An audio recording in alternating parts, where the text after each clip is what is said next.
నాలుగో మాటను మనం వద్దాం రండి. దేవుని యొక్క వాక్యాన్ని చూసినట్టయితే ద్వితీయోపదేశకాండం 4వ అధ్యాయం 4వ వచనం. ద్వితీయోపదేశకాండం 4వ అధ్యాయం 4వ వచనం.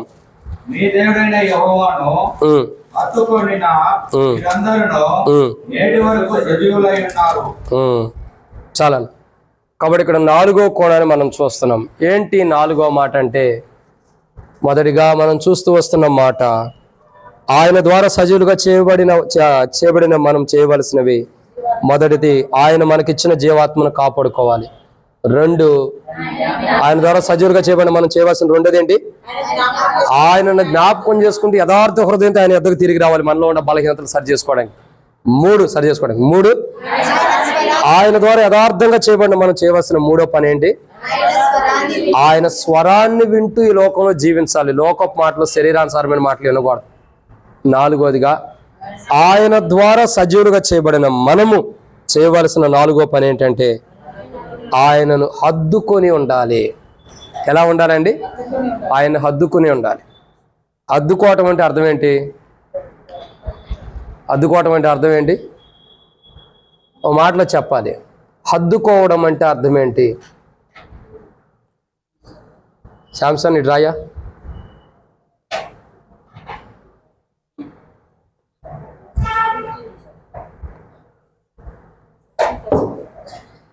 రా. ఇలా ఉండటం కాదు హద్దుకోవడం అంటే. ఇది తిరుగు బాగున్నావా? ఇలా ఉండటం అన్నది హద్దుకోవటం అంటే. ఎగ్జాంపుల్ చూపిస్తున్నా. ఇక వెళ్ళి అయిపోయింది నీ పని. కాబట్టి ఎలా ఉండాలా? హద్దుకుని ఉండటం అంటే ఇలా పక్కన ఫోటో దిగినట్టు కాదు. హద్దుకొనడం ఉండటం అంటే ఎలాగూ? ఇలా కౌగిలించుకున్నట్లు. దాంట్లో ఏం కనపడుతుంది మనకి? ఒకరి ఎడల ఒకరికి ప్రేమ, క్రీస్తు యొక్క ప్రభు వారి యొక్క ప్రేమ కనబడుతుంది. కాబట్టి మన జీవితాల్లో మనం జ్ఞాపకం చేసుకోవాల్సిన విషయం ఏంటంటే ప్రియులారా, కొద్దిగా శాంసన్ అద్దుకోవడానికి ఇబ్బందికరంగా పడ్డాడు. కానీ మనం దేవుణ్ణి ఎలా అద్దుకోవాలా? కౌగులించుకోవాలి. ఇలా దేవుణ్ణి ఇలా కౌగులించుకోవాలి. అసలు ఒక విషయం చూడండి, దేవుణ్ణి ఇలా కౌగులించుకున్నావంటే నువ్వు దేవుని కౌగిట్లోకి వెళ్ళటం ద్వారా ఎంత గొప్ప ఆశీర్వాదం నీకు ఉంటుందో చూడండి. ఎంత గొప్ప ఆశీర్వాదం నీకు ఉంటుందో. కాబట్టి 4వదిగా, ఆయన ద్వారా సజీవులుగా చేయబడిన మనము చేయవలసినది ఏంటంటే 4వ పని, ఆయన ఇలా హద్దుకొని ఉండాలి. ఆయన ఎప్పుడూ కూడా ఆయన కౌగిట్లో మనం ఉండాలి. ఆయన కౌగిట్లో నుండి ఎప్పుడూ మనం బయటికి వెళ్ళిపోకూడదు. ఆయన ఎప్పుడు మనం ఇట్లా హద్దుకునే ఉండాలి, కానీ ఈ చేయి విడిచిపెట్టకూడదు ఎప్పుడు కూడా. అంటే విశ్వాసం, ఆత్మీయ జీవితంలో విశ్వాసంగా ఆత్మానుసారంగా ఎలాగ ఉండాలి? ప్రభుని ఇలా హద్దుకునే ఉండాలి. ఎప్పుడూ కూడా ఈ చెయ్యి ఇలా రాకూడదు. ఎలా ఉండాలా? హద్దుకుని ఉండాలి ఎప్పుడూ కూడా ప్రభువుని. ఈరోజు దేవుని సన్నిధికి వచ్చాం, బల దగ్గరికి వచ్చాం, ప్రభు వల్ల పాల్గొంటున్న మన జీవితాల్లో, బలలో పాల్గొంటున్న మన జీవితాల్లో ప్రభువుని ఎలా మనం హద్దుకుని ఉండాం. నేను బోలో ప్రవేశ మసీద్ చెప్పానంటే ఎవరో ఒకరు నిద్రపోతున్నారని అర్థం. కాబట్టి ప్రియులారా, జాగ్రత్తగా మనం గమనించినట్లయితే, ఆయన ఈరోజు మనం చూస్తూ వస్తున్నాం కదా, ఆయన ద్వారా సజీవులుగా చేయబడిన మనం చేయవలసిన 4వ పని, ఆయన్ని హద్దుకొని ఎలా ఉండాలి. ఎలా ఉండాలండి? ఆయన హద్దుకోవాలి, ఆయన కౌగిలించుకుని ఉండాలి. ఎంతవరకు ఆయన కౌగిలించుకుంటున్నా? నీ కుమారుడు అంటే నువ్వు ఎంత ఇష్టంగా కౌగిలించుకుంటావు? నీ కుమార్తె అంటే ఎంత ఇష్టంగా కౌగిలించుకుంటావు? నా 2వ కుమార్తె నేను చాలా ఇష్టంగా కౌగిలించుకుంటా. ఎవరిని? నా 2వ కుమార్తెని చాలా ఇష్టంగా కౌగిలించుకుంటా. ఎంతో ఇష్టం, నాకు ఇష్టమైంది. అరే, మన గర్భంలో పుట్టిన దేవుడిచ్చిన బహుమానం అంటేనే మనకంత ఇష్టంగా కౌగిలించుకుంటుంటే, ఆ గర్భఫలం ఇచ్చిన దేవుడు, నిన్ను నన్ను సృష్టించిన దేవుడు, నిన్ను నన్ను సజీవులుగా ఉంచిన దేవుడు, నిన్ను నన్ను నేటికి బ్రతికించిన దేవుడు, నిన్ను నన్ను సజీవులుగా చేసిన దేవుణ్ణి ఇంకెంత హద్దుకుని ఉండాలా? ఇంకెంత కౌగిలించుకోవాలి. మా పిల్లలు అప్పుడప్పుడు అంటారు, డాడీ ఎత్తుకో డాడీ అంటారు. ఎత్తుకుంటే ఏమంటారు తెలుసా? ఇప్పుడు మా చిన్నబాబు కూడా అంటుంది, సరిగ్గా ఎత్తుకో డాడీ, జారిపోతున్నావు, సరిగ్గా ఎత్తుకో అంటున్నారు. ఏమన్నారు? జారిపోతున్నా డాడీ, సరిగ్గా ఎత్తుకో అంటున్నారు. జారిపోవటం కూడా తెలిసిపోతుంది. ఏం తెలుస్తుందండి ప్రియులారా? మనం దేవుని కవిగిట్లో నుండి జారిపోకూడదు.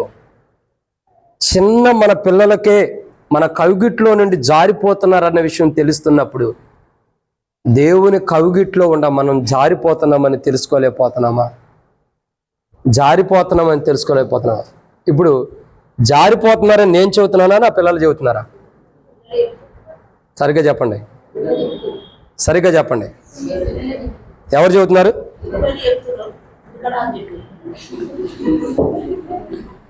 నేను చెప్పాను అక్క, మీరుంటే నా సర్వరోగం కూడా పోయింది, నాకున్న రోగాలు.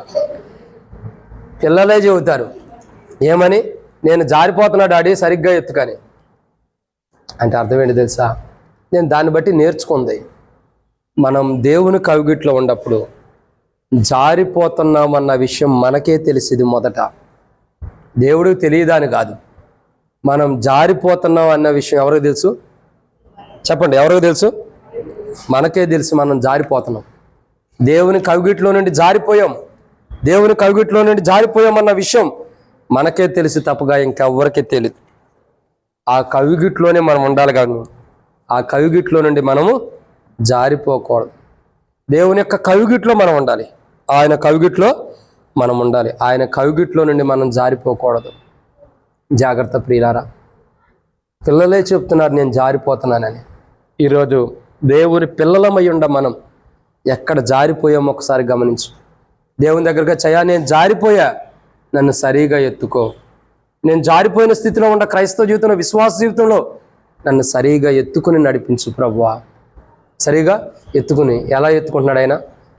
గ్రద్ద తన పిల్లల్ని తన రెక్కల మీద ఎలా ఎత్తుకుని మోసుకుని వెళ్తుంది, అలా కోడి తన రెక్కల కింద తన పిల్లల్ని ఎలా కాపుతుంది, అలా దేవుడు తన రెక్కలతో మనల్ని కాపాడుకుంటూ ఎత్తుకుంటున్నాడు. ఈ సమయంలో దేవుని దగ్గరకు వచ్చాం, దేవుని సన్నిధిలోకి వచ్చాం, ప్రభు వల్ల పాల్గొనబోతున్నాం. ప్రియులారా, ఒక్కసారి మన జీవితాన్ని పరీక్షించుకుందాం. ఆయన్ని ఎలా హద్దుకున్నావు నీవు? ఆయన్ని ఎలా హద్దుకున్నావు? ఎలా హద్దుకుంటూ వస్తున్నావు ఆయన్ని? నీవు హద్దుకున్న విధానం ఎలా ఉంది? జారిపోతున్నావా? అయితే ఒక్కసారి నిన్ను నువ్వు సరి చేసుకో, నన్ను నేను సరి చేసుకుందాం. ఎక్కడ జారిపోయావు, ఎక్కడ జారిపోయిన అనుభవం ఉందో ఒకసారి నీకై నీవు, నాకై నేను, మనం సరి చేసుకుందాం. జారిపోయిన అనుభవాన్ని మనం సరి చేసుకుందాం. బలలో పాల్గొంటున్నావు, బలలో చేవేస్తున్నావు, ఎక్కడ మనం జారిపోయామో ఒక్కసారి మనల్ని మనం పరీక్షించుకుందాం. ఎక్కడ క్రీస్తులో నుండి జారిపోయాం, ఎక్కడ విశ్వాస జీవితంలో జారిపోయాం, ఎక్కడ క్రైస్తవ జీవితంలో జారిపోయాం, ఎక్కడ ఆత్మానుసారంగా ఉండాల్సిన ఆత్మీయ జీవితంలో నుండి జారిపోతూ వచ్చాం. ప్రభు హద్దుకున్న వారమే ఎక్కడ ప్రభు దగ్గర నుంచి జారిపోయామో పరీక్షించుకుని బలలో పాల్గొందాం. ఆయన ద్వారా సజీవులుగా చేయబడిన మనం చేయవలసిన 4వ పని ఏంటంటే ఆయన్ని హద్దుకొని ఉండాలి. ఎలా ఉండాలి? ఆయన్ని హద్దుకొని ఉండాలి, ఆయన్ని కౌగిలించుకుని ఉండాలి, ఆయన కౌగిట్లో ఉండాలి. ఇదన్నమాట 4. 5వ విషయాన్ని చూద్దాం రండి. 5వ మాటను మనం చూసినట్టయితే రండి, దేవుని యొక్క వాక్యం చూసినట్టయితే కీర్తనల గ్రంథం 118వ అధ్యాయం 17వ వచనం. కీర్తనల గ్రంథం 118వ అధ్యాయం 17వ వచనం.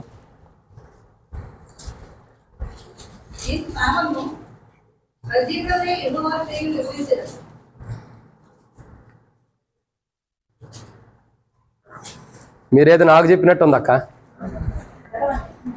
చదవండి, చదివిన రీతిలో ఎట్లా చదవాలో అట్లా చదవండి. నేను చావను, సజీవుడనై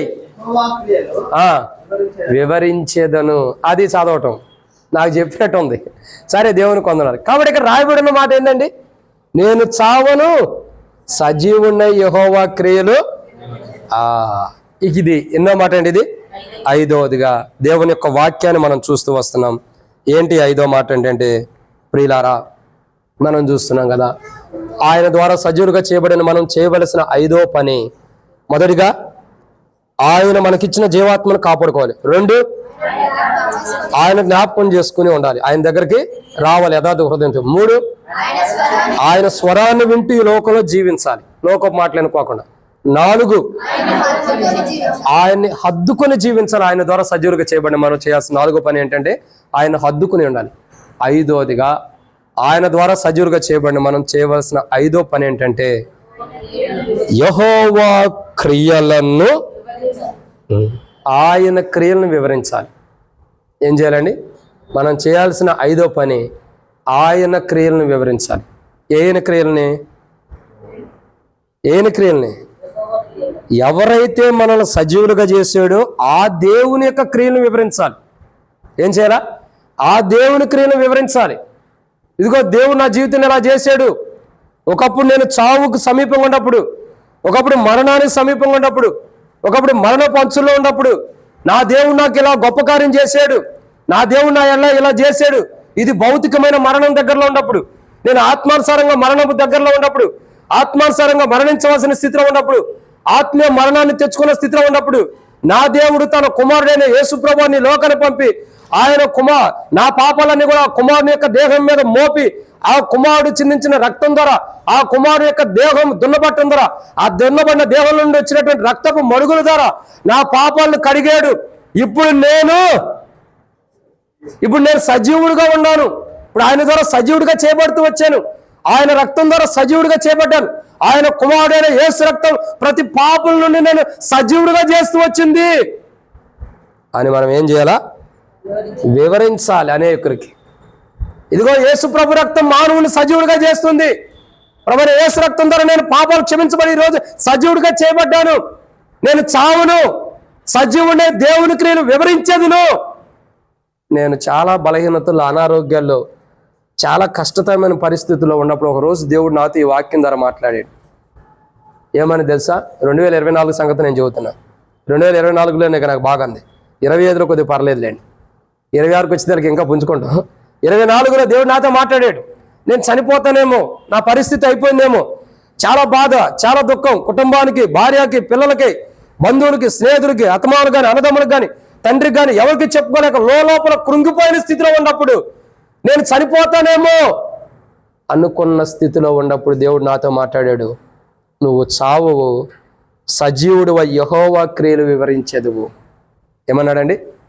నువ్వు యెహోవా క్రియలు వివరించెదవు. నువ్వు ఎలా చనిపోతావు? నువ్వు చనిపోవడానికి నువ్వెవరు? నిన్ను చంపడానికి ఆ రోగం ఎవరు? దేవుడు మాట్లాడుతూ వచ్చాడు. చనిపోవడానికి నువ్వెవరు? నిన్ను చంపడానికి ఆ రోగం ఎవరు? నిన్ను సజీవుడిగా చేసేవాడిని నేను. నా క్రియలు నువ్వు వివరిస్తున్నావు. ఎప్పటి నుండి నా క్రియలు నువ్వు వివరించేవాడుకు ఉంటావు. ఇంకా కూడా వివరిస్తావు. ఇప్పటివరకు వివరించిన వేరు, ఇంకా వివరించే వేరు. నిజంగా నా జీవితంలో ఆ రోజు మాట్లాడిన తర్వాత నుండి దేవుని వాక్యాలు ధ్యానిస్తుంటే నాకే ఆశ్చర్యం అనిపిస్తుంది. ప్రభా, ఇలా ఉంటాయా నీ కార్యాలు, ఇలా ఉంటాయా నీ క్రియలని. ఒక్కొక్కసారికైనా వర్తమానం చెప్పేటప్పుడు కూడా పాట పాడేటప్పుడు వర్తమానం సిద్ధపడేవాడిని. కానీ ఆ వర్తమానమే దేవుడు అద్భుతమైన రీతిలో జరిగిస్తూ వచ్చేవాడు. నాకు ఆశ్చర్యం అనిపించేది. ప్రభా, ఇలా ఉంటే నీ క్రియలు, ఇలా ఉంటే నీ కార్యాలు. బాబా, ఎంత గొప్ప అనుభవాలు. అవి అనిపించినోడికే తెలిసింది, చూసేవాడికి తెలియదు. అనుభవించేవాడికి తెలిసింది, అంతే కదా. బాధ అయినా కష్టమైన అనిపించేవాడికి చూసేది, కానీ చూసేవాడికి ఏం తెలిసింది? అనిపించేవాడికే కదా. దేవుని కార్యాలు అనుభవిస్తూ వచ్చాను. కానీ ప్రియులారా, సజీవులు ఏం చేస్తున్నారండి? ఆయన క్రియలు వివరిస్తున్నాడు. ఈరోజు దేవుడు నిన్ను సజీవుడిగా ఉంచాడు. ఈరోజు దేవుడు నేనేం చేశాడు? సజీవుడిగా ఉంచాడు. దేవుడు ఈరోజు నిన్ను సజీవుడిగా ఉంచాడంటే నీవేం చేయాలా? ఆయన క్రియలు వివరించడానికి దేవుడు నిన్ను సజీవుడిగా ఉంచాడు. నీ కుటుంబం కొరకు, నీ బంధువుల కొరకు, ఇళ్ళు, మేడలు, మిద్దులు కట్టుకోవడానికో, ఆస్తి ఐశ్వర్యాలు సంపాదించుకోవడానికో, ఘనతలు, పేరు, ప్రఖ్యాతులు సంపాదించుకోవడానికో దేవుడు ఈరోజు నిన్ను సజీవుడిగా ఉంచలా. దేనికి ఈరోజు సజీవుడిగా ఉంచాడండి దేవుడు? నిన్ను దేవుడు ఏ దేవుడైతే నిన్ను సజీవుడిగా ఉంచాడో ఆ దేవుని క్రియలను వివరించడానికి నిన్ను సజీవుడిగా ఉంచాడు. నీ పని నా పని చేసుకోవడానికి కాదు. చేసుకోవచ్చు ఆ పని. టైము మనకంటూ టైం ఇచ్చాడు కాబట్టి ఆ టైంలో మనం పని చేసుకోవచ్చు. 8 గంటలు దేవుడు మనకి ఇచ్చాడు. అది మానవుడు చేయాల్సిన టైమింగ్ వర్కింగ్ టైం ఎంత? మానవుడు చేయాల్సింది 8 గంటలే. మిగతా తర్వాత 16 గంటలు ఏం చేయాలా? ఒక 8 గంటలు పడుకోవాలా, ఇంకొక 8 గంటలు ఫ్రెండ్స్తో తిరగాలి, స్నేహితులతో తిరగాలి. ఎన్ని పనికిమాలిన పనులు ఉన్నాయో. కానీ దాని కొరకు దేవుడు మనల్ని సజీవుడిగా ఉంచలేదండి. దేవుడు నిన్ను నన్ను సజీవుడిగా ఉంచాడంటే నీ పని చేసుకున్న తర్వాత నువ్వు పని చేసుకోవాలి కుటుంబాన్ని పోషించుకోవడానికి. ఆ పని 8 గంటలు అయిన తర్వాత, 8 గంట దాటిన తర్వాత మరొక నిమిషం ఎవరిదో తెలుసా? దేవుంది. ఇక నీది కాదు. ఎవరిది? నీకు ఇచ్చిన 8 గంటల్లో నువ్వు ఎప్పుడైనా వాడుకో. ఉదయం 8 నుండి ఉదయం 10 నుండి సాయంత్రం దాకా వాడుకో. లేదా సాయంత్రం 10 నుండి వచ్చే పొద్దున్నే దాకా నేను వాడుకో 6 వరకు. దేవుడు నీకు ఇచ్చిన 8 గంటల్లో ఒక 8 గంటలు పని చేసుకోవటమే. 8 గంటలు నిద్రపోవాలి ఆరోగ్యం కోసం. మిగతా 8 గంటలు దేవుంది. ఆ దేవుని కొరకు ఉండాలి. ఇప్పుడు చెప్పండి, అసలు ఒక క్రైస్తవుడు దశమ భాగం దేవునికి ఇవ్వాల్సిన టైం ఎంత? దశమ భాగం అంటే డబ్బులు కాదండి, టైము. నేను చెప్తా కదా, ఒక క్రైస్తవుడు దేవునికి ఇవ్వాల్సిన సమయం 8 గంటలు. ఎన్ని గంటలండి దేవునికి మనం ఇవ్వాల్సిన సమయం? 8 గంటలని చెబితే వచ్చేవారు మందిరానికి రారు. ఈయన 8 గంటల వాక్యం చెబుతాడు, ఏమైనా మందిరానికి కూడా రారు. 8 గంటలు నిజంగా చెబుతుంది, ఇది వాస్తవం. 8 గంటలు నువ్వు పడుకోవాలి కదా, నిద్ర దేహానికి అవసరమే కదా. 8 గంటలు నీ కుటుంబాన్ని పోషించుకోవడం, పని చేసుకోవాలి కదా, ఈ 2 అవసరమే కదా. మరొక 8 గంటలు ఏం చేయాలా? ఆ 8 గంటలు దేవునితో గడపాలి. ఆ 8 గంటలు ఏం చేయాలా? దేవునితో గడపాలి. అలా గడిపినోడే హానోక నోవాహ. ఓడగట్టింది ఎవరు?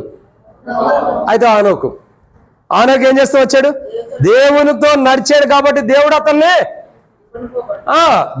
కొనుక్కోబడతాం కదా. దేవుడు అతను కొనిపోయాడు. దేవుడు అతను కొనిపోయి తీసుకెళ్తూ వచ్చాడు. అంటే ఇక్కడ అర్థం ఏంటి? ఖచ్చితంగా మనం దేవునితో నడవాలి. ఎన్ని గంటలు నడవాలి దేవునితో? ఇప్పుడు చెప్పండి, ఎన్ని గంటలు దేవునితో ఉండాలి మనం? 8 గంటలు దేవునితో మనం సావాసం కలిసి ఉండాలి. ఎన్ని గంటలు అండి? ఖచ్చితంగా 8 గంటలు దేవునితో సావాసం. ఒక 8 గంటలు నీ ఆరోగ్యం, ఒక 8 గంటలు నీ కుటుంబ క్షేమం కొరకు, ఒక 8 గంటలు దేవునితో గడపడానికి. ఎట్లా చెబితే మందిరానికి వచ్చేవాళ్ళు ఎవరు ఉంటారండి? కాబట్టి అయినా దాన్ని మనం ఆ కార్యాలను చేయాల్సిందే. ఇప్పుడు ఇలారా మనల్ని ఆయన సజీవుడిగా ఉంచాడంటే మనం చేయాల్సిన 5వ పని ఏంటంటే ఆయన క్రియలు మనం వివరించాలి. ఆయన క్రియలు, ఆయన నీ నా జీవితాల్లో ఏ క్రియలు చేస్తున్నారు, నీ నా కుటుంబ జీవితాల్లో, నీ నా పిల్లల జీవితాల్లో, నీ పిల్లలు నా పిల్లల్లో, మన కుటుంబ జీవితాల్లో, వారి భవిష్యత్తులో, వారి భవిష్యత్తు జీవితాల్లో, వారి జీవితంలో దేవుడు ఏం మేలు చేశారు వాటిని వివరించేవాడిగా మనం ఉండాలి. వాటిని వివరించేవాడిగా, వాటర్ అంటే ఉండన్నా, వాటిని వివరించేవాడిగా మనం ఉండాలి. అట్లు వివరించే అనుభవంలోకి మనం రావాలి. ఇదన్నమాట 5. ఇక ముగిచ్చేద్దాం, భోజనం టైం కూడా అయ్యింది కాబట్టి 5వ మాట. 1:14 టైం అయింది, త్వరగా ముగిచ్చేద్దాం. 5వ మాట అయిపోయింది. ఆయన ద్వారా సజీవులుగా చేయబడి మనం చేయాల్సిన 5వ పని ఏంటంటే ఆయన మన జీవితాల్లో ఏ క్రియలు అయితే జరిగించాడో వాటిని మనం ఇతరులకు వివరించాలి, ఇతరులకి తెలియపరచాలి. ఈరోజు నేను చెప్తున్నా కదా, దేవుని మందిరం కోసం పని పూనుకున్నాం, కానీ దేవుడు ఏం చేశాడు? సహాయం చేస్తూ వచ్చాడు. దేవుడు అనుకోని రీతిలో డబ్బులు కూడా ఇస్తూ వచ్చాడు. ఈరోజు చెబుతున్నా కదా, ఇప్పటివరకు నేను సంఘంలో ఎక్కడా చెప్పలా. మొన్నే కొన్ని రోజుల క్రితమే దేవుడు కొంత అమౌంట్, డబ్బులు అంటే కాదండి, అన్నిటికి ఇస్తాడు. కొంత అమౌంట్ చిన్నగా పని స్టార్ట్ చేసుకోవడానికి దేవుడు ఒక వ్యక్తుల ద్వారా సహాయం చేపిస్తూ వచ్చాడు. దేవుని పని దేవుడు స్టార్ట్ చేస్తున్నాడు. ఎందుకంటే ఇవి దేవుని క్రియలు. స్టార్ట్ చేసాం, ఆరంభించాం, వచ్చాడు దైవజనుడు పునాది వేశాడు. దేవా ఏంటి పరిస్థితి? పునాది వేశాడు. ఎట్లా ప్రభువుని ప్రార్థన చేస్తే నువ్వు పని పూనుకో, నేను సహాయం చేస్తానన్నాడు దేవుడు.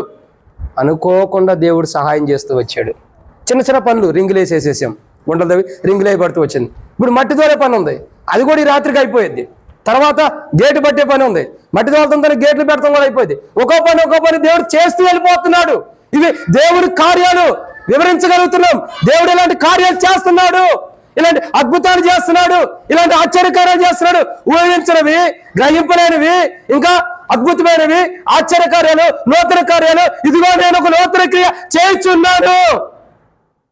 ఊరకనే వాగ్దానం ఇచ్చాడా? దావీదు నాకు చూపిన శాశ్వత కృప నీకు చూపుతానని దేవుడు ఊరకనే వాగ్దానం ఇచ్చాడా? ఆ శాశ్వత కృప ఏంటో నేటి దినంను చూపిస్తున్నాడు. సమృద్ధిగా మందిరం కట్టేస్తున్నారు. మందిరం కట్టేటప్పుడు అబ్జెక్షన్స్ వచ్చినాయి. ఆరంభించగానే మీకు ఎవరో తెలీదు, మందిరం కట్టేది అబ్జెక్షన్స్ వచ్చినాయి. అదే నిధి అని చెప్పేవాళ్ళు వచ్చారు. ఎవరైతే అదే నిధి అని అంటున్నారో వాళ్ళే మందిరం కోసం సహాయం చేయడానికి ముందరకు వస్తున్నారు. అది దేవుని కార్యం అంటే, వివరించగలుగుతున్నారు. అది దేవుని కార్యం అంటే, అది దేవుడు చేస్తున్న అద్భుతాలు అంటే. ఊహించిన అద్భుత కార్యాలు దేవుడు చేస్తున్నాడు. నేను తప్ప వేరే దేవుడు లేడు. ఆయన తప్ప అద్భుతాలు చేసేవాడు మరొకరు లేడు. 34 ఉన్నాడు. ఇదిగో నేను అద్భుతములు చేసేది.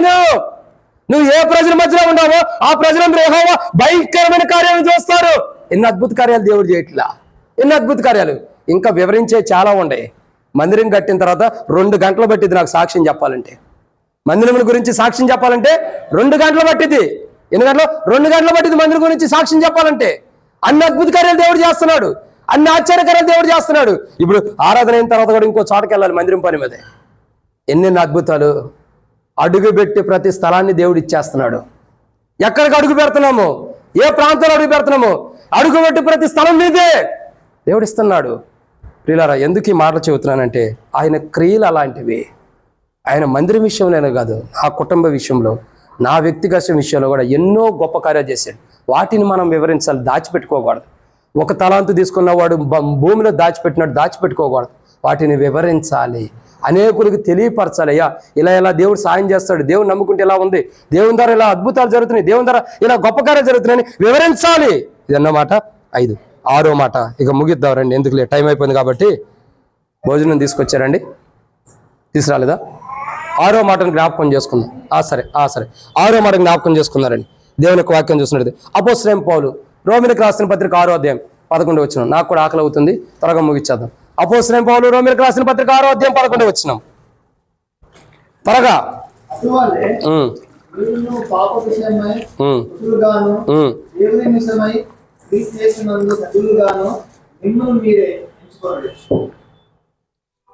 ఆరో మాటను మనం చూస్తున్నాం. ఏంటి 6వ మాట? చెప్పాలి. 6వ మాట ఏంటండి? ఆయన ద్వారా సజీవులుగా చేయబడిన మనం చేయవలసిన 6వ పని. ఆయన ద్వారా సజీవులుగా చేయబడిన మనం చేయవలసిన 6వ పని, ఆయన అంటే క్రీస్తు యేసునందు మనం ఉండాలి. ఎక్కడ ఉండాలండి? క్రీస్తు యేసునందు మనం ఉండాలి. ఎక్కడ? క్రీస్తు యేసులో. అంటే ఆయన ద్వారా సజీవులుగా చేయబడిన మనం ఆయనలోనే మనం ఉండాలి. ఎక్కడ ఉండాలా? ఆయనలో ఉండాలి. అందుకే ఆయన అంటాడు, నాకు వేరుగా ఉండి మీరేమీ చేయలేరు అంటున్నారు. కాబట్టి మీరు పాప విషయమై మృతులుగాను, దేవుని విషయమై క్రీస్తు యేసునందు సజీవులుగాను మిమ్మల్ని మీరు ఎంచుకునండి. అంటే మనం ఏం చేయాలా? 6వ విషయం, యేసు క్రీస్తునందు సజీవులుగా మనం ఉండాలి. అంటే ఆయన ద్వారా సజీవులుగా చేయబడుతున్నాం మనం. ఆ క్రీస్తులో సజీవులుగా ఉండాలండి మనం. ఆయన ద్వారా సజీవులుగా చేయబడిన మనం చేయాల్సింది ఏంటంటే ఆయనలో ఉండాలి. ఎవరిలో ఉండాలండి? ఆయన అంటే ఎవరు? క్రీస్తు యేసు ప్రభువారు. యేసు క్రీస్తు ప్రభు లోపట మనం ఉండాలి, ఆయనకు వెలుపట మనం ఉండకూడదు.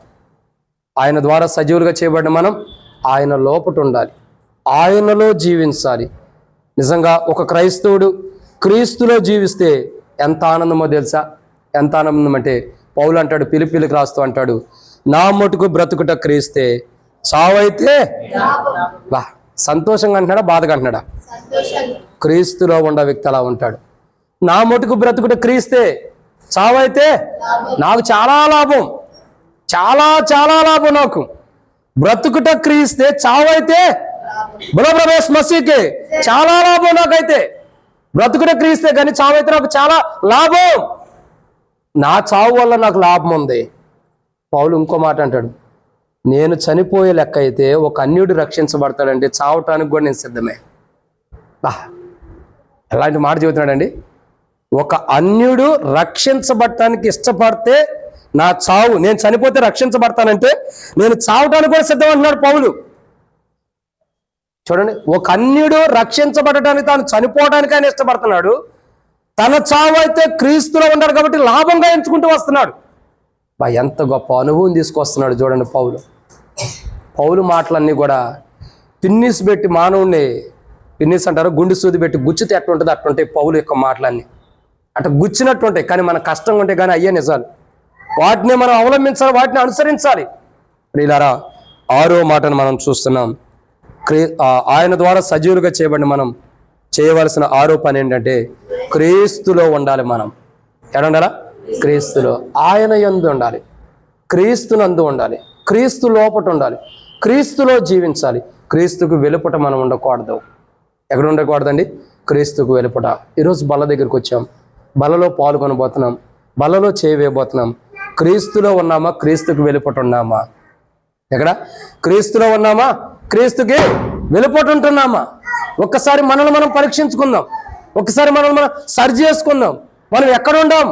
ఏ జీవితాన్ని జీవిస్తున్నాం? ఇప్పుడు బల్ల దగ్గరకు వచ్చిన మన జీవితాల్లో, ఇప్పుడు బలలో పాల్గొంటబోతున్నాం మన జీవితాల్లో, ఇప్పుడు బలలో చేయబోతున్నాం మన జీవితాల్లో. క్రీస్తులో ఉండి బలలో చేయబోతున్నావా? క్రీస్తుకు వెలుపటి ఉండావా? క్రీస్తులో ఉండి బలలో చేయవేస్తే అది నీకు ఆశీర్వాదకరం, అది నీకు క్షేమకరం, అది నీకు, నీ పిల్లలకి, నీ కుటుంబానికి క్షేమకరం. క్రీస్తులో ఉండి బలలో పాల్గొంటే, క్రీస్తుకు వెలుపటి ఉండి బలలో పాల్గొంటే ఏమన్నాడండి ఆయన? ఒక మాట అంటూ వచ్చాడు. ఏంటి ఆ మాట? నన్ను దూషించు వారిని 3-4 తరాల వరకు శిక్షించబడతారు. 3-4 తరాల వరకు. ఆయన విడిచిపెట్టిన వారు, ఆయన కాదన్నవారు, ఆయన వద్దనుకున్నవారు, ఆయన దూషించిన వారు 3-4 తరాల వరకు ఏమవుతుంది? శిక్షణ అనుభవించాలి. అదే ఆయన ప్రేమించిన వారు, ఆయన హద్దుకున్నవారు. అది అక్క, 5,000 అక్క నువ్వు చెప్పేదంతా. అది ఆయన కోపం నిమిషం మాత్రం ఉండును, ఆయన దయ ఆయుష్కాలం అంతా ఉండు నువ్వు చెప్పింది. కానీ ఆయన ప్రేమిస్తూ ఆయనలో ఉండి బలలో పాల్గొంటే మన పిల్లల తరతరాలు కూడా ఎలా ఉంటాయి? దావీదు రాజు క్రీస్తులో ఉండి రొట్టె తీసుకున్నాడు తెలుసా? దావీదు రాజు. కానీ దావీదు రాజు ఏమంటాడు? దావీదు రాజు కాదు, మత్తయి సువార్త మొదటి వచ్చిన ఏముంది? అబ్రహాము కుమారుడైన దావీదు కుమారుడు యేసుక్రీస్తు ప్రభువారు అని ఉంది. అంటే యేసుక్రీస్తు అని ఉంది. ఎవరు? దావీదు కుమారుడు యేసు ప్రభు అయినప్పుడు క్రీస్తులో దావీదు ఎలా బలలో పాల్గొన్నాడు? మీకు అర్థమవుతుందండి? దావీదు కుమారుడు ఎవరు? యేసు ప్రభువారు అని మనం చదువుతున్నాం. మరి తన కుమారుని యొక్క బలలో ఎలా పాల్గొన్నాడు దావీదు? తన మామైనటువంటి ఎవరు? సౌలు తన చంపుతున్నప్పుడు ఒక యాజకుడి దగ్గరికి వెళ్ళినప్పుడు ఆ యాజకుడు ఆ బల్ల మీద పెట్టినటువంటి రొట్టెలు తీసి ఎవరికి ఇస్తాడు? దావీదుకి ఇస్తాడు. దావీదు అడుగుతాడు, ఏమన్నా ఆహారం ఉందా, తినడానికి ఏమన్నా ఉందా అన్నప్పుడు, అయ్యా తీసినటువంటి రొట్టెలు, ఆ రొట్టెలు తప్పక ఇంకేమీ లేవు, ఆ రొట్టెలే ఉండయి అన్నప్పుడు, ఆగండి, దావీదు రాజు ఏం చేశాడు? ఆ రొట్టెలే ఉండయి అన్నప్పుడు ఆ రొట్టెలు మాకు ఇయ్యి అని చెప్పి అన్నాడు. ఈ రొట్టెలో పాల్గొనాలంటే స్త్రీలకు దూరంగా ఉండాలి. 3 రోజుల నుంచి మా స్త్రీలకు మేము దూరంగా ఉన్నాం. కాబట్టి ఈ రొట్టెలో మేము పాల్గొనడానికి యోగ్యులమే, మాకు ఈ రొట్టె ఇమ్మన్నాడు. ఆ రొట్టె తీసుకుని వాళ్ళు భుజించాడు దావీదు రాజు. దావీదు రాజు ఏం చేశాడండి? భుజించిన అనుభవాన్ని చూస్తున్నాం. రొట్టెలో దావీదు రాజు పాల్గొన్నాడు. క్రీస్తులో ఉండి దావీదు రాజు బలలో పాల్గొన్నాడు. క్రీస్తు లోపల ఉండి దావీదు రాజు బలలో పాల్గొన్నాడు. అందుకంటాడు, నా ప్రభువును కుళ్ళపట్టనియ్యాడు. అంటే క్రీస్తును మొదట గుర్తెరిగిన వాడు దావీదు రాజు. క్రీస్తు యేసు యొక్క బలలో పాల్గొన్నవాడు దావీదు రాజు. అందుకే దావీదు రాజు యొక్క జీవితంలో ఆ బలలో పాల్గొన్న తర్వాత మామ చంపడానికి వచ్చినా దొరకల. ఎన్ని యుద్ధాలు చేసుకుంటూ వెళ్ళాడు, ఎన్ని విజయాలు, ఎన్ని అద్భుతాలు. ఆ బలలో పాల్గొన్న తర్వాతే దావీదు రాజుకి గొప్ప కుటుంబం వచ్చింది. ఆ బలలో పాల్గొన్న తర్వాతే దావీదు రాజు యొక్క జీవితంలో మంచి కొడుకు పుట్టినాడు. ఆ బలలో పాల్గొన్న తర్వాతే దావీదు రాజు యొక్క కుటుంబం ఆశీర్వదించబడింది. అందుకంటాడు కదా, నీ ఆశీర్వాదంలో నిత్యము నా కుటుంబం ఆశీర్వదించబడను గాక. దావీదు రాజు బలలో పాల్గొన్న తర్వాతే దేవుడు దావీదు రాజుకి ఎన్నో శ్రేష్టకరమైన గొప్ప ఆశీర్వాదాలు ఇచ్చి చివరికి తన రాజ్యాన్ని తనకిచ్చాడు. ఏమిచ్చాడండి? తన రాజ్యాన్ని తనకిచ్చాడు, తన సింహాసనాన్ని తనకిచ్చాడు. ఎంత గొప్ప ధన్యత దావీదు రాజుకు వచ్చింది తెలుసా?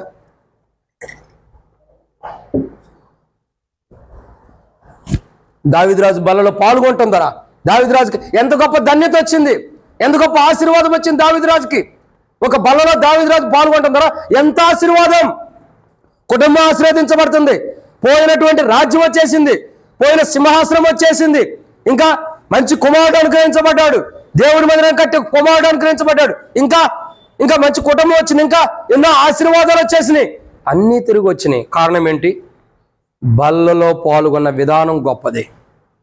దావీదు రాజు బల్లలో పాల్గొన్న విధానం పరీక్షించుకున్నాడు. అక్కడ యాజకుడు అడుగుతాడు, ఈ బలలో పాల్గొనాలంటే స్త్రీలకు దూరంగా ఉండాలి. 3 రోజుల నుంచి మేము స్త్రీలకు దూరంగా ఉన్నాం. 3 కాదు 4 వేసుకోండి. మేము దూరంగా ఉన్నవారి అన్నప్పుడు అప్పుడు దావీదు రాజుతో చెప్తాడు. అప్పుడు దావీదు రాజు చెప్తాం కదా, అప్పుడు ఆ రొట్టెలు ఇవ్వగానే దావీదు రాజు ఆ రొట్టెలను భుజిస్తాడు. అంటే ఒక పవిత్రమైన విధానంలో, ఒక యథార్థమైన విధానంలో, ఒక సత్యమైన విధానంలో క్రీస్తులో ఉండి రొట్టెలో భుజించాడు దావీదు రాజు. క్రీస్తులో ఉండి ప్రభు యొక్క బల్లలో దావీదు రాజు పాల్గొన్నాడు. ఆ బల్లలో దావీదు రాజు పాల్గొంటున్నారా? ప్రభు మొదటి బల్ల దావీదు రాజు పాల్గొన్నదే. ప్రభు మొదటి బల్ల దావీదు రాజు, పాత నిబంధనలో ప్రభు యొక్క మొదటి బల్ల అంటే దావీదు రాజు పాల్గొన్న బల్లే. దావీదు రాజు క్రీస్తులో మొదటి ప్రభు యొక్క బల్లలో పాత నిబంధనలో పాల్గొన్నాడు దావీదు రాజు. ఆ బల్లలో పాల్గొంటున్న ద్వారా దావీదు రాజుకి ఆశీర్వాదాలు వచ్చినాయి. ప్రియులారా, ఎందుకు మార్చిపోతున్నానంటే మన జీవితాల్లో క్రీస్తులో ఉండి బల్లలో పాల్గొంటే ఆశీర్వాదాలు ఉన్నాయి. యేసు ప్రభులో లేకుండా లోకంలో అన్ని చేయాల్సిన తప్పులు, చేయాల్సిన పాపాలు, లోకానుసారంగా జీవించాల్సిన జీవితం అంతా జీవించి క్రీస్తులోకి వచ్చి బల్లలో పాల్గొంటే ఏముండిద్దండి? చెప్పండి, ఏముంది? ఏం లేదు, శాపం ఉంటుంది. దావీదు రాజు యొక్క జీవితం చూడండి. పరిశుద్ధుడిగా, పవిత్రుడిగా ఆ బల్లలో సరైన విధానంలో సరి చేసుకుని యేసుక్రీస్తు ప్రభువారి యొక్క దేహంలో పాల్గొన్నాడు. ఎవరు? దావీదు రాజు. యేసు ప్రభువారి యొక్క దేహంలో పాల్గొనటం ద్వారా ఏం జరిగింది? కుటుంబం, నీ ఆశీర్వాదం నందు నిత్యము నా కుటుంబం. ఈరోజు మన కుటుంబాలు ఎందుకు దరిద్రంగా ఉన్నాయి? ఆశీర్వాదాలు ఎందుకు మన కుటుంబాలు పొందుకోలేకపోతున్నాయి? బలలో పాల్గొంటున్నాం. మన పిల్లలు ఎందుకు ఆశీర్వాదాలు పొందుకోలేకపోతున్నాం? ఎందుకు దరిద్రాన్ని అనిపిస్తున్నాం? ఎందుకు దీవెనలు పొందుకోలేకపోతున్నాం? ఎందుకు కష్టార్జితాన్ని మనం ఎందుకు అనిపించలేకపోతున్నాం అంటే సరైన రీతిలో మనం బలలో పాల్గొంటల్లా. ఆయన ఈరోజు నిన్ను సజీవుడిగా చేశాడు బలలో పాల్గొనటానికి. దావీదు రాజు వలె క్రీస్తులో ఉండే బలలో పాల్గొను, అప్పుడు ఆశీర్వాదం ఉంటుంది. ఇదన్నమాట. 7వ విషయాన్ని చూద్దామండి. 7వ మాట, యెషయా గ్రంథం 38వ అధ్యాయం 19వ వచనం. యెషయా గ్రంథం 38వ అధ్యాయం 19వ వచనం.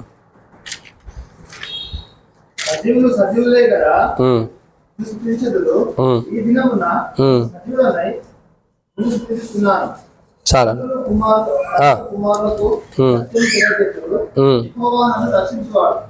చాలా. కాబట్టి 7వ విషయం ఏంటంటే ఆయన ద్వారా సజీవులుగా చేయబడిన మనం చేయవలసిన 7వ పని, మొదటి పని ఏంటి? మొదటిగా జీవాత్మ ఏదైతే ఇచ్చాడో దాన్ని కాపాడుకోవాలి. 2, ఆయన జ్ఞాపకం చేసుకుంటూ ఆయన ఎద్దకు యథార్థ హృదయంతో రావాలి బల దగ్గరికి. 3, ఆయన స్వరాన్ని వింటూ ఈ లోకంలో జీవించాలి, పనికి మళ్ళీ మాటలు అనుకోకుండా. 4, ఆయన హద్దుకొని జీవించాలి. 5, ఆయన క్రియలు వివరిస్తూ ఉండాలి. 6, క్రీస్తులో ఉండి బలలో పాల్గొనాలి. 7వదిగా చూడగా ఏమని రాయబడుతూ వచ్చిందండి? యెషయా గ్రంథం 38వ అధ్యాయం 19వ వచనం రాయబడినట్లు సజీవులు ఏం చేయాలా? ఆయన్ని స్తుతించాలి, అంటే ఆరాధించాలి. సజీవులు ఏం చేయాలా? సజీవులు ఒకసారి నువ్వు వెనక తిరిగి అమ్మ మీ అత్త చూస్తుంది. కాబట్టి సజీవులు ఏం చేయాలా? ఆరాధించాలి. ఆయన్ని ఏం చేయాలి? ఆరాధించాలి. ఎలా ఆరాధించాలి? సజీవుడుగా. యేసు ప్రభు ఒక మాట అంటాడు, నేను ముగిస్తున్నాను. ఒక వ్యక్తి యేసు ప్రభు దగ్గరికి వచ్చి ఈ రీతిలో అడుగుతాడు, అయ్యా నా తండ్రి చనిపోయాడు, పాత పెట్టుకుని వస్తాను, సమయం ఇస్తావా? ప్రభు ఒక మాట అంటాడు, మృతులు తమ మృతులను పాత పెట్టుకుంటారు, నీవు నన్ను. ఇప్పుడు వెంబడించేవాడు సజీవుడా మృతుడా? జాగ్రత్తగా గమనించండి. వెంబడించేవాడు సజీవుడా మృతుడైన వాడా? సజీవుడే కదా. మృతులు తమ మృతులను పాత పెట్టుకుంటారు, నీవు నన్ను వెంబడించమన్నాడు. ఈరోజు మనం గమనించాల్సిన విషయం ఏంటంటే సజీవులమై మృతమైన జీవితాన్ని పక్కన పెట్టి, అందుకే సజీవయాగముగా మా శరీరములు సమర్పించి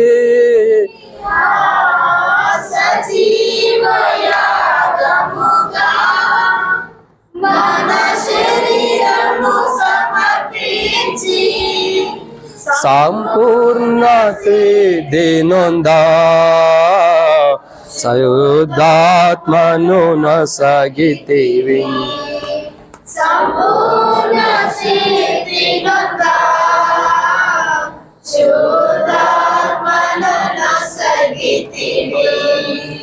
స్తోత్రం చెల్లింతుము,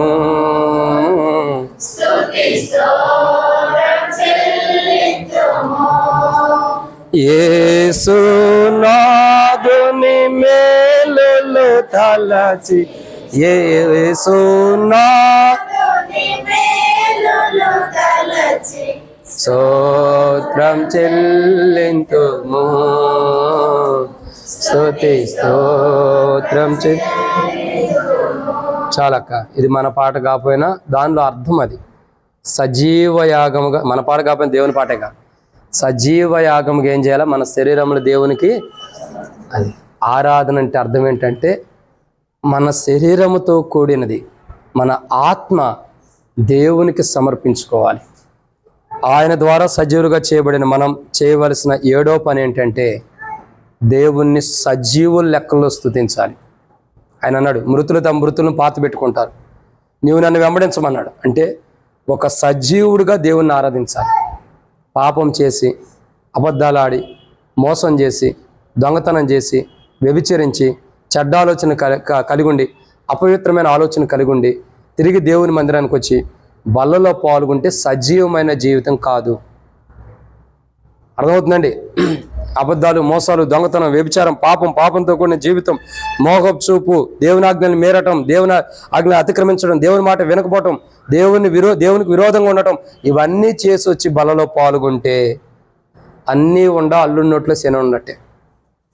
అన్నీ బాగుండే, నోట్లో శని ఉంది. ఎప్పుడు చెబుతూ వస్తా, కొత్తగా పెళ్ళైంది. మాకు కూడా కొత్తగా పెళ్ళైనప్పుడు మా అత్తగారు మంచిగా పెట్టారండి. కొత్తగా పెళ్ళైంది, అత్తగారు ఏం చేసిందంటే అల్లుడిని ఏరుకోరి తెచ్చుకుంది. చక్కగా ఉండాలా, ముఖం మీద ఒక మచ్చ కూడా ఉండకూడదు, పుట్టి మచ్చ కూడా ఉండకూడదు అని అల్లుడి ముఖం అంతా కూడా తేటగా చూసి, కాళ్ళు నడక, చేతులు నడక అన్నీ చూసి చక్కగా ఒక అల్లుడిని తెచ్చి ఇంట్లో పెట్టుకుంది అత్త. పెట్టుకున్న తర్వాత చక్కగా ఎవరైనా అత్తలకు ఉండే ఆలోచన ఏంటి? ఇంకా అత్తలకు కాని వాళ్ళకి ఇప్పుడు తెలియదు రండి. అత్తలకు ఉండే వాళ్ళకి ఆలోచన ఏంటి? అల్లుడిని బాగా చూసుకోవాలనుకుంటారు. అంతేనా జాషువా బ్రదర్? అంతేనా కదా? ఉందా కృపా సిస్టర్డా? దేవుని కొందనాలు. కాబట్టి అల్లుడిని బాగా చూసుకోవాలని ఆశ. మాకు కూడా అదే ఉంది. ఆడ కూర్చున్న వాళ్ళందరూ కూడా అదే. ఒకప్పుడు అల్లుడిని బాగా చూసుకుంటారు. అల్లుడిని బాగా చూసుకున్న అత్తలు, మా అత్త బాగా చూసుకున్న అన్నవాళ్ళు చేతులు ఎత్తండి. అల్లుళ్ళు ఎవరైనా ఉంటే మా అత్తలు బాగా చూసుకున్నారు అన్నవాళ్ళు. ఏంటి అన్నమ్మ అక్క చూసుకోలేదా? మా అత్త బాగా చూసుకుంది మమ్మల్ని అన్నవాడు. మరి అల్లుడిని మేము బాగా చూసుకున్నాం అన్నవాడు చేతులు ఎత్తండి. దేవుని కొందనాడు.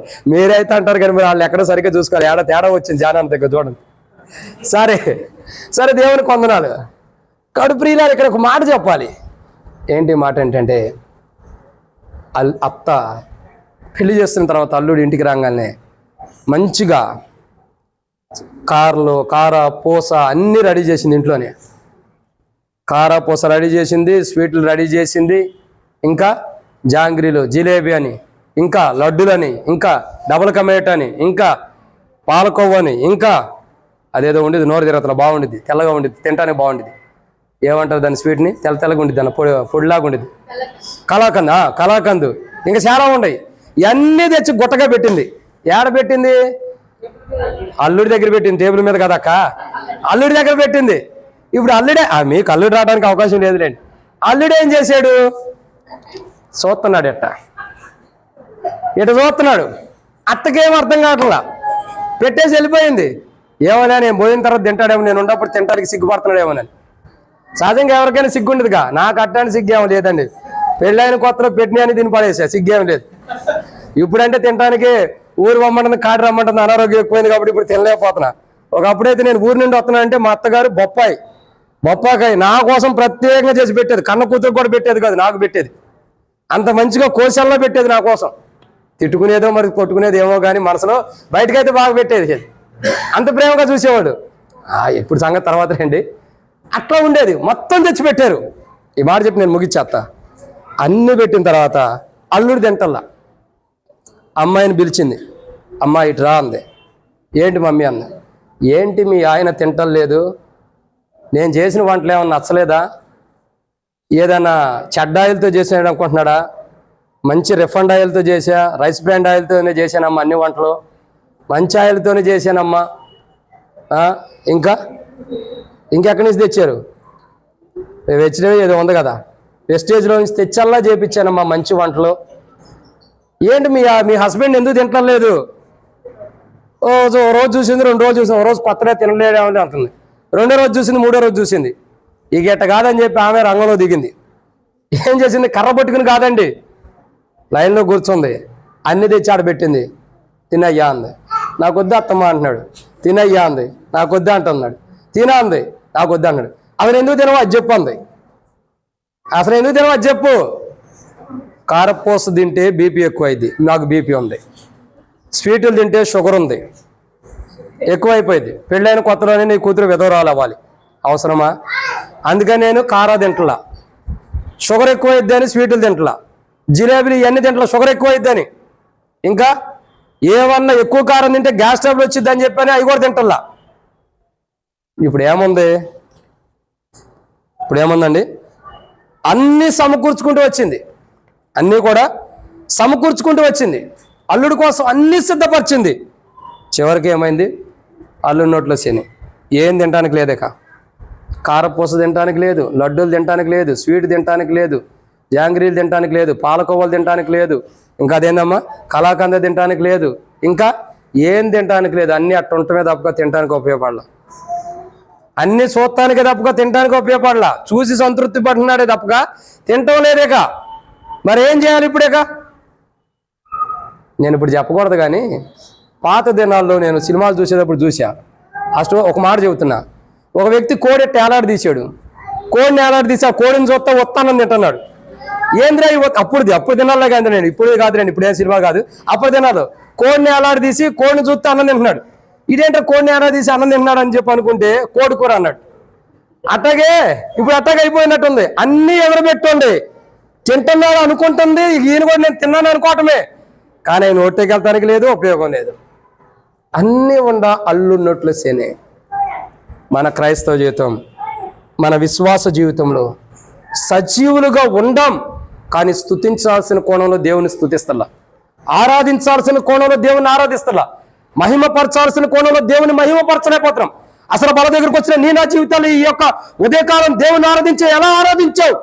సజీవుడు అంటే బ్రతుకుండటం కాదు, ఏదో దేవుని ఆరోగ్యం కొంటాం కాదు. సజీవుడు అంటే ఒక సజీవుడు అంటే ఏంటంటే విశ్వాస జీవితంలో, క్రైస్తవ జీవితంలో ఆత్మానుసారంగా పాపం చేయకోకుండా, లోకంలోకి వెళ్ళకోకుండా, లోకాశ్చర్య కలిగి కాకుండా జీవితాన్ని కాపాడుకునే సజీవుడు అంటే. జీవితాన్ని కాపాడుకున్నవాడు సజీవుడు అంటే.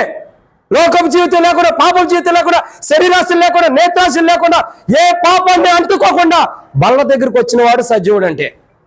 ఇప్పుడు అర్థమైందండి సజీవుడు అంటే అర్థమేంటో? సజీవుడే కదా నేను స్తుతిస్తారంటే సజీవుడు అంటే ఎవరు? విశ్వాస జీవితం, క్రైస్తవ జీవితం, ఆత్మానుసారంగా విశ్వాస జీవితంలో, యాత్రా జీవితంలో అన్ని కూడా క్రైస్తవ జీవితంలో కాపాడుకుని ఈ లోకం మాలిందని అంటుకోకుండా కాపాడుకుంటూ వచ్చే క్రైస్తవుడే నిజమైన సజీవుడు. బ్రతికుండి వచ్చి బల్లలో ఆరాధన చేసి బల్లలో పాల్గొనటం అంటే ఇది కాదండి జీవం అంటే, ఇది కాదండి సజీవుడు అంటే. నిజమైన సజీవుడు అంటే అర్థం ఏంటి? విశ్వాస క్రైస్తవ జీవితంలో, యాత్రా జీవితంలో, ప్రార్థనా జీవితంలో, దేవునితో గడిపే సమయంలో, దేవునితో ఉండే సావాస జీవితంలో అన్నిట్లో కూడా విజయవంతమైన జీవితాన్ని వారమంతా జయించిన వాడే నిజమైన సజీవుడు. ఆ వ్యక్తి బల్లలో పాల్గొనాలి. ఏ వ్యక్తి బల్లలో పాల్గొనాలా? ఈ వారం అంతా విశ్వాస జీవితంలో, క్రైస్తవ జీవితంలో, ఆత్మానుసారంగా దేవుల్లో, క్రీస్తులో, సావాస విషయంలో, దేవునితో సావాస విషయంలో తప్పిపోకుండా క్రైస్తవ జీవితంలో, విశ్వాసం అన్నింటిలో కూడా శత్రువు తీసుకొచ్చే ప్రతి శోధనలో జయించి విజయాన్ని పొంది క్రైస్తవ జీవితాన్ని జయించిన ఈ వారం అంతా బలంలో పాల్గొన కానించి ఇప్పుడు బల దగ్గరికి వచ్చిన తర్వాత ఈ క్రైస్తవ జీవితంలో విజయవంతమైన జీవితాన్ని కలిగిన విజయవంతమైన క్రైస్తవుడే సజీవుడు. ఎవరు పడితే వాళ్ళకి సజీవుడు కాదండి. ఒక అబద్ధవాడు వచ్చి నువ్వు సజీవుడు అని బల్ల పాల్గొనొద్దు. ఒక దొంగతనం చేసొచ్చు సజీవుడిని, ఒక మోసం చేసొచ్చు, ఒక పాపం చేసొచ్చు, ఒక అపవిత్రమైన జీవితాన్ని జీవించవచ్చు, ఒక పాపం చేసొచ్చు నేను సజీవుడిని బల్ల పాల్గొంటే అది నువ్వు సజీవుడు కాదు. మీరు అనేకులు చాలా మంది ఇలాగే చేసి నిష్ప్రయోజకమైన విధంలో దాన్ని వివేచింపక సజీవుడికి ఉన్నామని అనుకుంటూ చాలా మంది బలలో పాల్గొని మృతి పొందారని అపోస్తలుడైన పౌలు కొరింథీయులకు రాసిన మొదటి పత్రిక 11వ అధ్యాయం 27వ వచనం కానీ పౌలు చెబుతాడు. మీరు అనేకులు ఇలాగా అనుకున్నారు, నేను సజీవుని అనుకునే చాలా మంది చచ్చిపోయి ఉన్నారు నేటికి. వద్దు. ఈరోజు జీవితం చాలా విలువైంది. చాలా జాగ్రత్తగా మన జీవితాన్ని కాపాడుకోవాలి. సజీవుడు అంటే క్రైస్తవ జీవితాన్ని వారమంతట్లో విజయవంతంగా జరిగించిన వాడు క్రైస్తవుడు. అతడు దేవుణ్ణి ఆరాధించాలి, అతడు దేవుని స్తుతించాలి. అట్లా ఆరాధించిన వాడు బలలో పాల్గొంటే దేవునికి మహిమ. వారమంతా పాపం చేసి వచ్చి బలలో పాల్గొంటే దేవునికి మహిమ ఏముండదు. కాబట్టి 7వదిగా ఆయన ద్వారా సజీవులుగా చేయబడిన మనం ఆయన స్తుతించాలి. ఎలాగూ సజీవులుగా అంటే క్రైస్తవ విశ్వాస జీవితం అన్నిటిని జయించి సజీవులమని అనిపించుకుని దేవుని ద్వారా వచ్చి బలలో పాల్గొనాలి. వాళ్ళు సజీవులు, వాళ్ళు దేవుని స్తుతించాలి. ఈరోజు మనం బల్లలో పాల్గొనక మునిపి ఎలా స్తుతించాం? భౌతికంగా సజీవుడిగా ఉండవని స్తుతించావా? వాక్యపు వెలుగులో జీవితాన్ని జయించి అన్నిటిని కూడా ఇక్కడికి వచ్చి ప్రభు బల్లలో పాల్గొనడానికి నువ్వు ఆరాధన చేసేవా? ఎలాంటి ఆరాధన చేస్తున్నావు? సజీవులుగా నిన్ను ఆరాధిస్తారు. నేటి దినం నేను సజీవుడై నీ క్రియలు వివరించేదను. సజీవుడిగా ఉండి ఆరాధన చేయి. సజీవుడిగా ఉండి దేవుని స్తుతించు. సజీవుడు అంటే బ్రతికొండటం కాదు, భూమి మీద బ్రతికొండటం దేహంలో జీవం ఉందని కాదు. విశ్వాస క్రైస్తవ జీవితాలు అన్నింటినీ జయించిన జీవితం ఉండవాడు. అలాంటి అనుభవంలో బలలో పాల్గొనాలి. చెప్పండి 7 విషయాలు. మొదటగా ఆయన ద్వారా సజీవులుగా చేయబడిన మనము చేయవలసినవి. మొదటిగా ఆయన మనకిచ్చిన జీవాత్మను కాపాడుకోవాలి. 2, ఆయనను జ్ఞాపకం చేసుకుంటూ ఆయన యొద్దకు యథార్థ హృదయంతో రావాలి. 3, ఆయన స్వరాన్ని వింటూ జీవించాలి ఈ లోకంలో. 4, ఆయన్ని హద్దుకొని ఉండాలి. 5, ఆయన క్రియలను వివరించాలి. 6, క్రీస్తేసులో మనం ఉండాలి. 7, ఆయన సజీవులుగా ఉండి ఆయన్ని ఆరాధించాలి. క్రైస్తవ విశ్వాస జీవితంలో సజీవులుగా ఉండి అప్పుడు మనం బలలో పాల్గొనడానికి యోగ్యం. ఇప్పుడు 7 అంతల అనుభవం మనకుందా? ఇవన్నీ మనం చేస్తున్నామా? ఇవి చేయలేనప్పుడు మనం బలలో పాల్గొనడానికి యోగ్యం కాదు కదా. మరి దేవుడు ఒక అవకాశం ఇస్తున్నాడు. ఇలా చేయలేని జీవితంలో ఉండ మనం సరి చేసుకోవడానికి ఒక అవకాశం. ప్రభు బల్ల, ప్రభు దేహం మనం సరి చేసుకోవడానికి ఏదో దేవుని కృపలో దయదలిచి దేవుడు ఒక అవకాశం ఇస్తున్నాడు. ఇప్పటికైనా సజీవులుగా ఉండ మీరు 7 అంతల అనుభవం ఇక్కడ నుండి సజీవులుగా మీరు ఈ పని చేయమని అంటున్నాడు. ఇప్పటిదాకా ఈ 7 అంతల అనుభవం చేయలేని మనం మన తప్పులు దేవుని దగ్గర ఒప్పుకుని 7 అంతల అనుభవపూర్వకమైన జీవితాన్ని మనం జీవించినట్లు ప్రభు మనకి ఇప్పుడు ఎల్లప్పుడూ సదాకాలం యోగమైన రీతిలో బలంలో సరి చేసుకుని పాల్గొనడానికి ఇక నుండి 7 అంతలు కలిగినటువంటి జీవితాన్ని మనం జీవించడం కొరకాయి ప్రభు అయిన యేసుక్రీస్తు ప్రభు వారి కృప మనందరికీ తోడయండి, సహాయం చేయను గాక. ఆయన బలలో పాల్గొందాం. దయచేసి ఎవరు కూడా అటు ఇటు చూడొద్దు. అందరం మోకాళ్ళ మీదకి వద్దాం, ప్రార్థనలో ఉందాం. ఎవరికి వారం ప్రార్థన చేసుకుందాం. సమయం లేదు కాబట్టి ఈరోజు తీర్మానం చేసుకోండి. మనసులోనే చేయత్తమని చెప్పంగానే మనసులో తీర్మానం చేసుకోండి. మనల్ని మనం పరీక్షించుకుందాం. ఒకసారి మనల్ని మనం పరీక్షించుకుని బలలో పాల్గొందాం. ఎవరో కూడా అటు ఇటు చూడొద్దు, దిక్కులు చూడొద్దు. చాలా విలువైనటువంటి